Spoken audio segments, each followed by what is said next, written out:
Let me do this back on the job. If I heard that once, I heard it 1,000 times when I was actively instructing for ESI.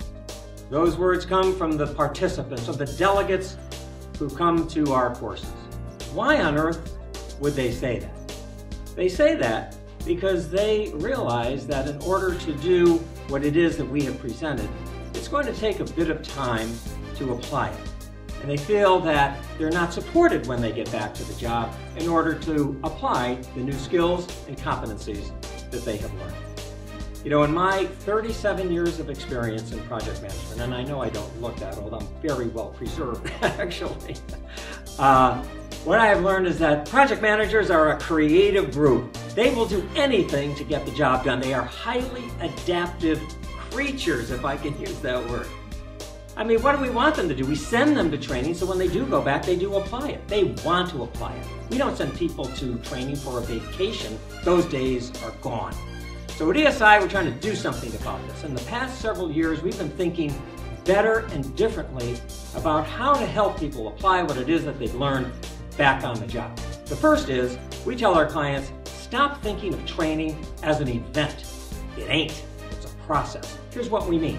Before someone comes to one of our sessions, we want them to do an assessment. We want to see where they are with their level of knowledge and skills. We want them to talk to their manager about the objectives that they're trying to reach as a result of coming to the course. Then they come to our session, whatever that session may be. It could be a live training class, it could be web-based, it could be virtual classroom. We offer many different modalities. Then when they get back to the job, we encourage them to talk to their manager once again so that the manager can reinforce what it is that they've learned and help them apply it. We will also send them a post-assessment so they can see how far they've come with their knowledge base from before they came until after they've attended our particular program. We've also come forward with what we call an impact workshop. Think of it this way. You come to a 2-day class, but then on the 3rd day, you bring your own project to the room in which you are applying what it is that you've learned in the first 2 days to your actual project. And it never ceases to amaze me how effective that process is.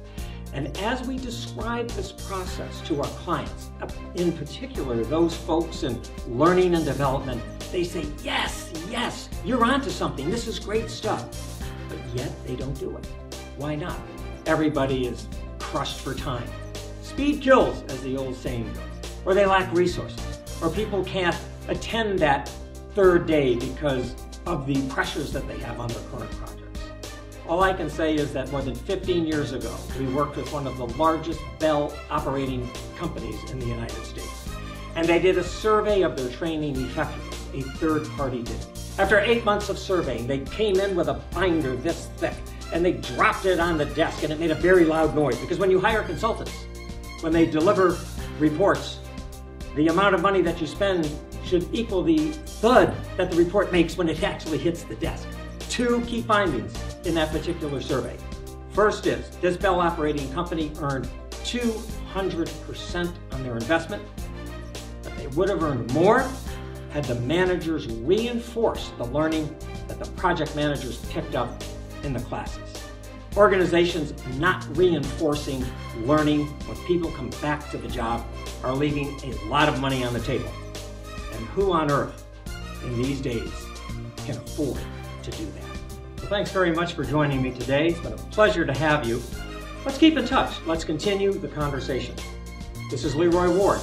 WardWire.com is my blog. I'm all over LinkedIn. I'll connect with darn near anybody. And I also have a Twitter handle too, @WardWire. Hope to meet you face-to-face at the next PM conference.